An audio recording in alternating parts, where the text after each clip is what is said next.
प्रिय विद्यार्थियों, सभी को सुप्रभात। आज हम स्विट्ज़रलैंड के संविधान की विशेषताओं पर विस्तार से चर्चा करेंगे। पिछले वीडियो क्लास में हमने स्विट्ज़रलैंड की संवैधानिक व्यवस्था का महत्व जाना। आज हम स्विस संविधान की विशेषताएं जानते हैं। स्विट्ज़रलैंड को विश्व की प्रमुख एक राजनीतिक प्रयोगशाला, प्रजातंत्र का घर, एक प्राचीनतम गणराज्य, विविधता में एकता का आदर्श रखने वाला, अंतर्राष्ट्रीय राजनीति में स्थायी तटस्थता का भाव रखता है, तो शासन व्यवस्था का एक विलक्षण लक्षण बहुल कार्यपालिका जैसी संवैधानिक व्यवस्था रखने वाला स्विट्ज़रलैंड का संविधान। और इस संविधान की विशेषताएं इस प्रकार हैं। स्विट्ज़रलैंड का संविधान एक निर्मित संविधान है, लिखित है और व्यापक संविधान है। स्विट्ज़रलैंड का संविधान अमेरिका, फ्रांस, भारत जैसे देशों की भांति एक निर्मित है और एक लिखित संविधान है। इस संविधान का प्रारूप 1848 में 14 सदस्यों के एक आयोग द्वारा किया गया था। इस प्रारूप में 1874 में व्यापक परिवर्तन किए गए। संविधान को इस दृष्टि से लिखित कहा जाता है कि स्विस संविधान में कुछ परंपराएं हैं और इनका निरंतर विकास होता रहा, लेकिन शासन व्यवस्था का मूल ढांचा 1848 में निर्मित और 1874 में संशोधित प्रलेख पर आधारित है। स्विट्ज़रलैंड के संविधान में 123 धाराएं हैं और 3 अध्याय हैं।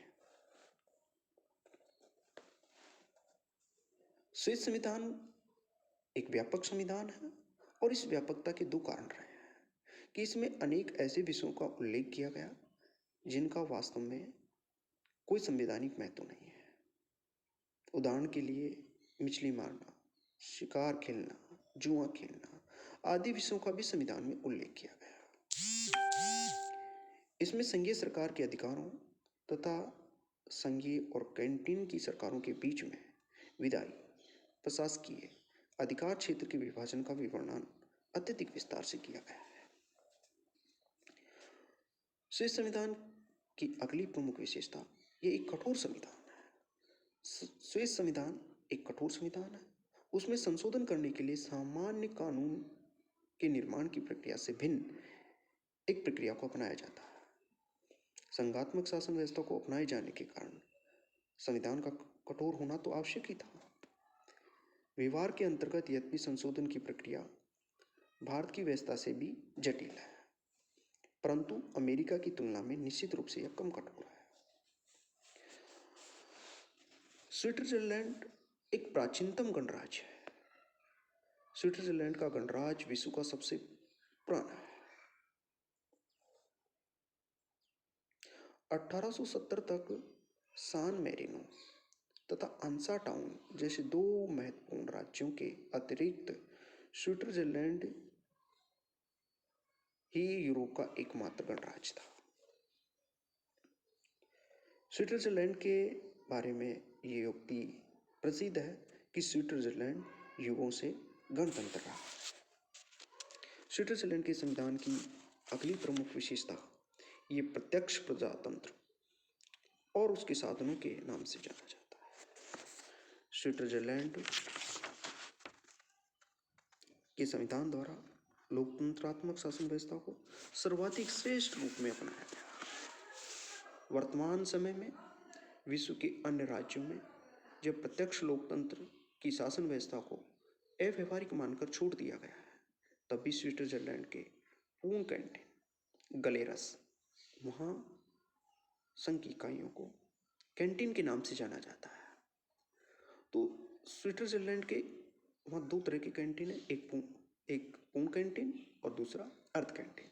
तो एक तो पूर्ण कैंटीन जिसका नाम है गलेरस और 4 अर्ध कैंटीन ओबवाल्डेन, निडवाल्डेन, इनर अपेनजेल और आउटर अपेनजेल में प्रत्यक्ष लोकतंत्रात्मक शासन व्यवस्था विद्यमान है। एक तो पूर्ण कैंटीन में और 4 अर्ध कैंटीनों में। पूर्ण कैंटीन का नाम ग्लेरस है। अर्ध कैंटीन जो 4 हैं उनमें से एक ओबवाल्डेन है, दूसरा निडवाल्डेन है, तीसरा इनर अपेंजेल है और चौथा आउटर अपेंजेल है। इनमें प्रत्यक्ष लोकतंत्रात्मक शासन व्यवस्था पाई जाती है। इन कैंटीनों में मतदाताओं की सभाओं लैंड्सजीमाइंट द्वारा कानून निर्माण का कार्य किया जाता है। इसके अतिरिक्त स्विट्जरलैंड में संघीय स्तर और कैंटीनों के स्तर पर लोक निर्णय आरंभक की प्रत्यक्ष लोकतंत्रात्मक पद्धति को सफलता के साथ अपनाया गया है।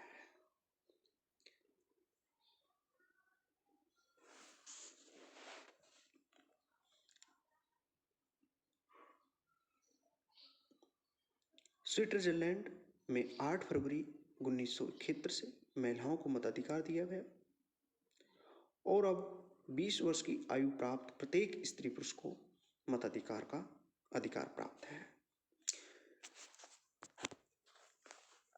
स्विस संघात्मक शासन व्यवस्था को अपनाया गया है। स्विट्जरलैंड के संविधान में एक संघात्मक शासन व्यवस्था को अपनाया गया है।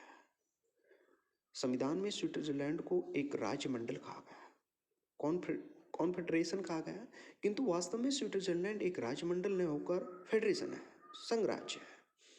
स्विस संविधान में संघात्मक व्यवस्था की सभी प्रमुख लक्षण लिखित और कठोर संविधान द्वारा केंद्र और इकाइयों में शक्तियों का विभाजन, संघीय न्यायपालिका, राज्यों की नागरिकता, संघीय व्यवस्थापिका के द्वितीय सदन में सभी इकाइयों को समान प्रतिनिधित्व की व्यवस्था की गई है।